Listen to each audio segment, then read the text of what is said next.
Class 9, Chapter 11 from Beehive, If I Were You.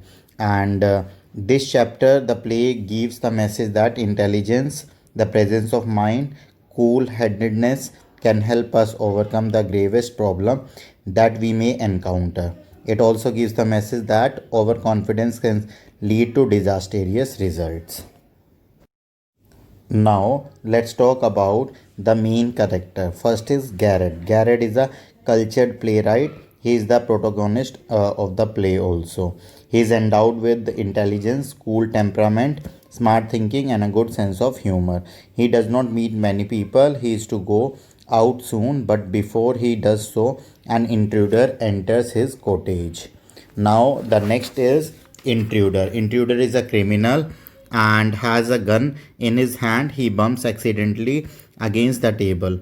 And Intruder is a habitual criminal who keeps on making plans to escape being caught. And he has already committed several crimes, including killing an innocent policeman. The intruder asks many questions to Garrett. He answers his question with wit, irony, and humor. The intruder wanted to murder him and leave as Garrett because he looked like him. Garrett at once understood everything. He told the intruder that he was also a murderer, therefore, the police was after him. Garrett explained that unfortunately one of his men had been caught. He was expecting trouble that night. He then made the intruder understand that it was good for him if he went with him. He also told him that if it was a frame, he could shoot him in the car.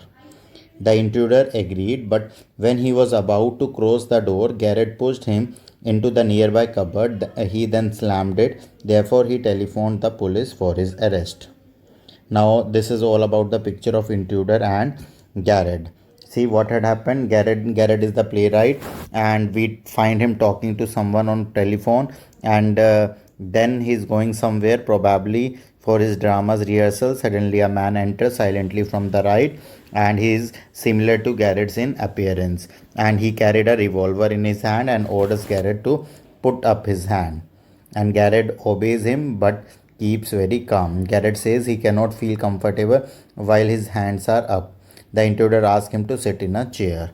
Now, Garrett then preparing to leave his house. He was going to attend a rehearsal, which I told you right now. The intruder threatened Garrett with his revolver. He asked him to answer his question. Then he told him that he intended to kill him and then live in his house as Garrett. He resembled Garrett in the body, and not many people came to see him. He thought he could live as Garrett the rest of life. He learned to imitate Garrett's voice also. And the intruder was about to shoot Garrett now. Then Garrett warned him to be careful and not to kill him. He told the intruder that he was also a criminal and a murderer. Hearing this, the intruder began to think this was the opportunity for Garrett. He asked him to hurry and ran with him in his car to a safer place. The police were likely to come there soon. He opened a door, which was in fact the door of a cupboard. The intruder looked to see what was there, and just then Garrett gave him a push. The revolver fell as the intruder stepped into the cupboard. Garrett shut the door and picked up the revolver. Then he telephoned to call in the police to arrest the intruder. And just I'm summarizing the last part. The intruder begins to think this is an opportunity for Garrett. He offers to take the intruder to a safe place in his car. He asks him to hurry up as the police may come in there anytime. The intruder is taken in. Garrett opens a door and asks the intruder to enter in. He tells him the door goes to the garage, and they will escape in his car. Just as intruder turns his head to step in, Garrett pushes him and knocks the revolver out of his hand. Then he shuts the door and locks in. In fact, the door does not lead to any garage. It is the door of the cupboard, as you can see in the picture also. The intruder shouts from inside to let him out, and even the picture shows the same. But Garrett picks up the phone and tells the police to come. And in this way, Garrett saves his life by a clever trick. So I would say life is not a bed of roses. More than often, we find ourselves in difficult situation. One who loses control over his cool also loses control over his senses.